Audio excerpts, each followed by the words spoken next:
fue... Pánico no fue una banda que tuvo un gran hit, no fue una banda tan famosa. ¿Por qué escribir un libro sobre Pánico?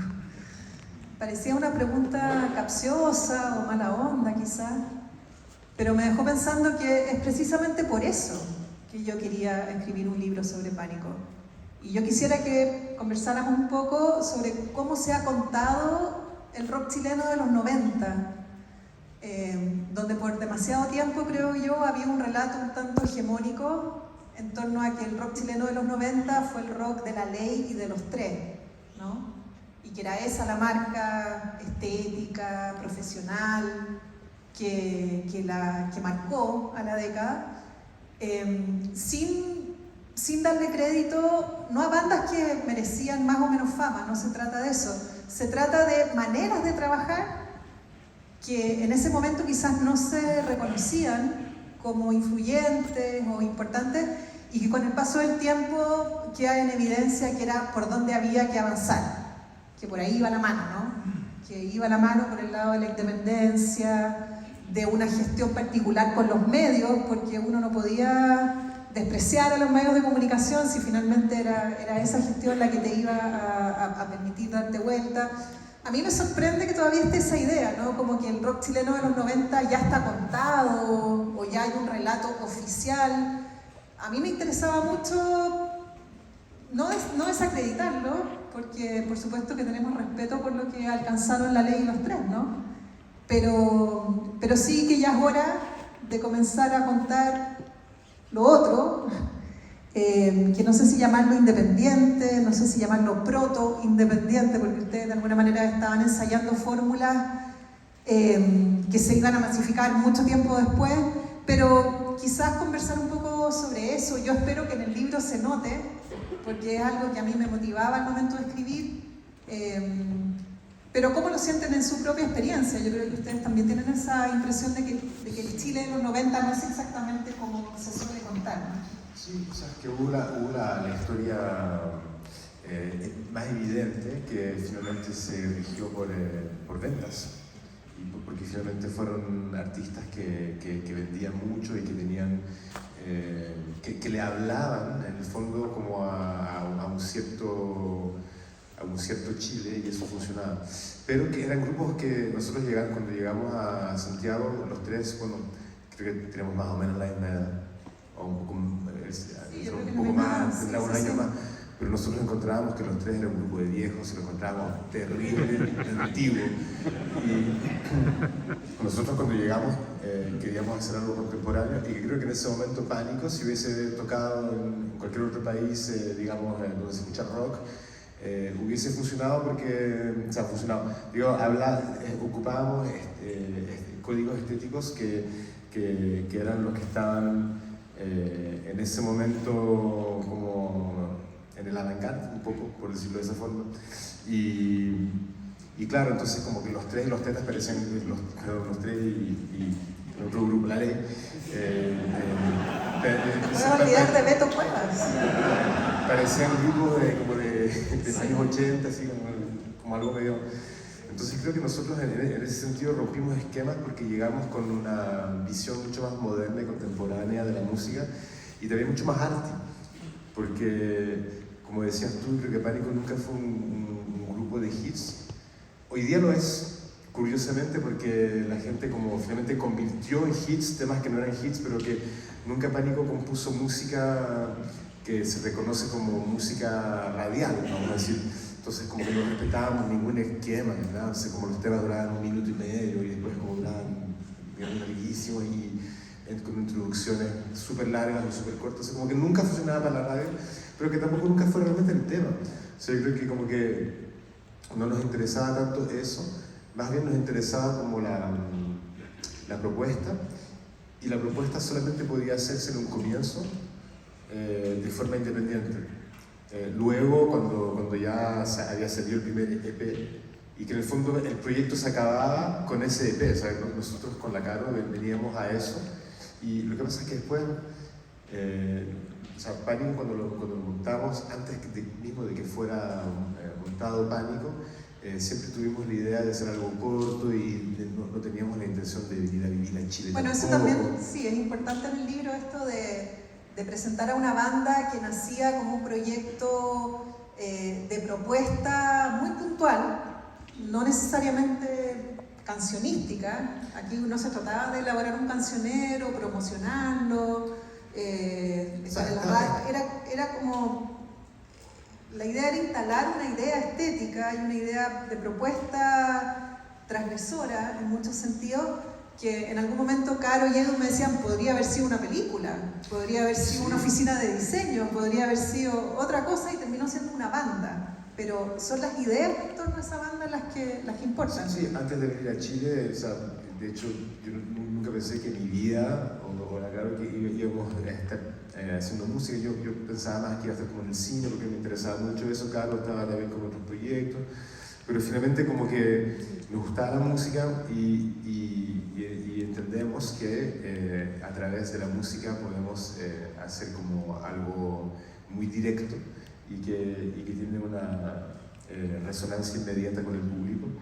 Y tenemos la suerte de llegar a Chile y de dar, bueno, al tiro con Cristóbal, que nos conocíamos un poco, y que Cristóbal venía saliendo él de la Escuela de Arte, pololo, en aquel tiempo ex pololo, de Marcelo Trujillo. Entonces como que entramos como en ese ambiente muy creativo, muy estético, en donde todo cobra importancia y nada está dejado, no, son cosas que están dejadas al azar, pero nada está dejado como que da lo mismo, como que, pero todo, desde la ropa hasta la forma de vivir, ensayar, lo que pasa después del ensayo, relacionarse con la gente, lo que uno le cuenta a la gente, a los medios, todo eso era parte de una misma performance.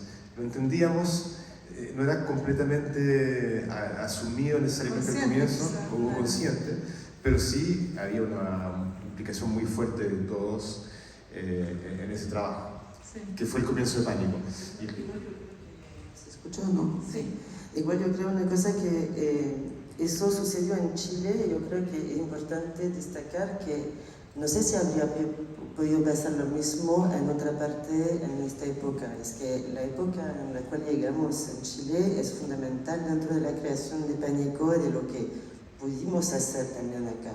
Es como 94, o sea, todo lo que es como música, por ejemplo, es super industria, es decir, los Tres, La Ley, etcétera, o sea, una cosa de multinacional, o si no, es una cosa que es, pero muy alternativa, es caótica. Entonces, como que en el fondo es ese lugar donde tú, que es muy extremo, como es Chile. Entonces, era interesante para eso también, porque en el fondo, el lugar que tomamos, que tratamos de tocar, de donde estar, es justamente tener una posibilidad de actuar sin ser parte de las cosas obvias propuestas y poder tener un margen de libertad con eso. Y por eso que hicimos también un sello, yo creo. O sea, que nosotros creímos... Claro, en el libro también hay y a mí me llamó mucho la atención cuando Caro me comentó y me pareció muy elocuente. Pánico llega a Chile, sacan un primer EP que lo autofinancian ellos, Edu y Caro venían con un dinero ahorrado desde Francia para darle curso a este manifiesto que ellos querían instalar en Chile, y de inmediato comienzan a tener notas a página completa en los diarios, los invitan a extra jóvenes, los invitan a más música, y Caro, con formación francesa, con lógica francesa de relación con los medios, no podía creer que le decía, en Francia hay que ser muy famoso para que te pase algo así.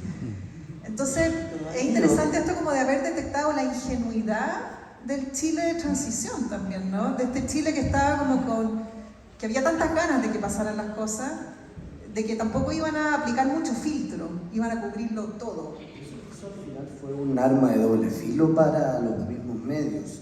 Yo creo que, volviendo a lo que tú planteaste sobre los 90, en los 90 lo que querían era vender una imagen de Chile un poquito prefabricada, los Tres, su vinculación con los Parra, toda una cosa media de postal, ¿no es cierto?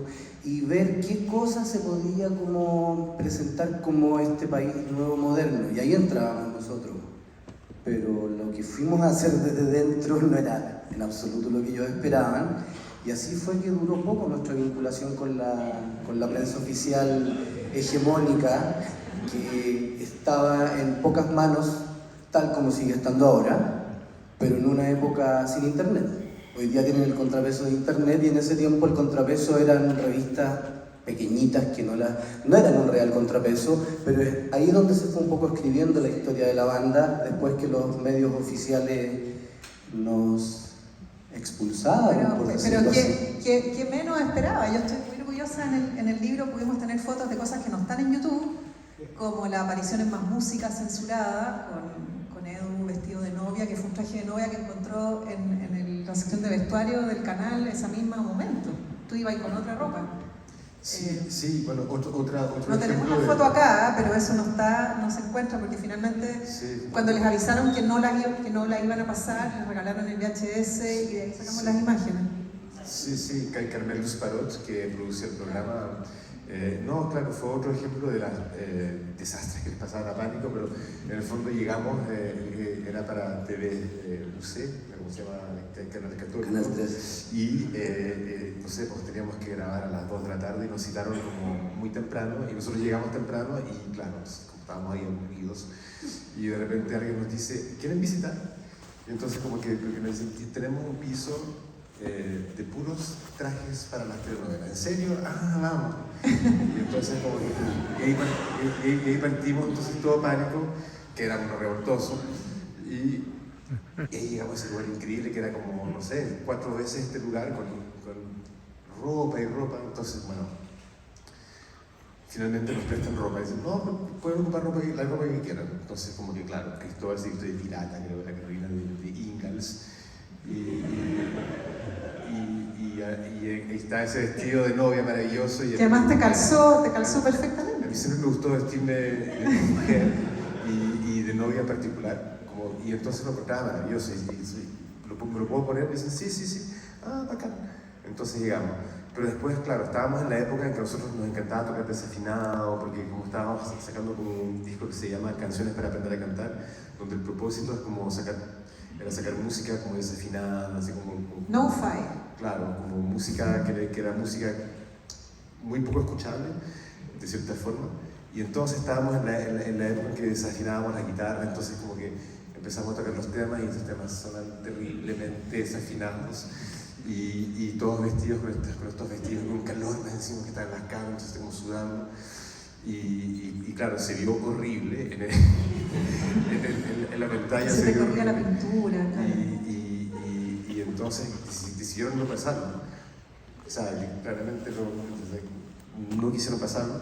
Y Carmen Luz Parot, que es la productora, que hoy día ella se trabaja en documentales, nos mandó el video con una carta diciendo, oye, yo encontré que estaba súper bien, deberían tener este material, pero lamentablemente lo censuraron y no van a querer pasarlo, pero para que no se pierdan, tenganlo ustedes. Bueno, ahí está. Bueno, lo que espantó al Canal 13 no era que Eduardo estuviera transvestido o con el ruch corrido, porque estaba empezando The Cure, era un poco de moda. Era porque unos ejecutivos o alguien que decía sí o no a lo que pasaba, vio como una imagen de la Virgen María freak. Entonces no podía jugarse con la supuesta imagen de la Virgen María. De la Virgen María. Pero ellos vieron a la Virgen María. Vaya psiquis de ese caballero, ¿no? De ver a la Virgen en Eduardo. O sea, una aparición en el Canal 13. Sí. Bueno, esas son algunas de las cosas que incluye el libro también, porque la idea era mostrar cosas, como les digo, que, bueno, podemos hablar un poco más de eso, y yo creo que está Marcela Trujillo acá, que sería bueno que dedicarle unas palabras, porque Pánico, y esta es la pregunta que yo tengo ahora, y es una de las cosas por las que a mí me gusta Pánico, y es que entendía, quizás de una manera avanzada o de una manera europea para ese momento, que el pop es algo muy serio. El género pop es un género de propuesta, no es un género de hacer cancioncitas fáciles para la radio. El pop más inteligente es el pop que integra disciplinas, que tiene preocupación por lo visual, que provoca. El pop tiene algo político, cuando el pop es finalmente de avanzada, de incomodar. Yo creo que el libro va un poco sobre lo descolocante que era eso en el Chile de los 90, cuando todavía las categorías de escucha eran más rígidas y donde a Pánico, por ejemplo, se les producía la contradicción de ser muy amigo de las bandas punk, de tener muchos amigos en las bandas punk, pero que las audiencias punk no quisieran a Pánico, porque no soportaban ver a un cantante con el pelo teñido. Eso no era lo suficientemente severo para los estándares de, qué sé yo, la Picado Chito, donde se tocaba punk en los 90, ¿no? Entonces, yo creo que también ha tenido que pasar el tiempo para que eso se entienda, para que eso se valore. El tiempo les ha dado la razón, siempre tuvieron la razón en ese sentido, como de Pánico como una banda provocadora con una intención. Y yo espero que también eso se note en el libro, porque finalmente por eso también ustedes se vinculan a gente muy capa de lo visual, del audiovisual. Pánico trabaja con Mariel Rivas, trabaja con Sebastián Lelio, mucho antes de su prestigio masivo.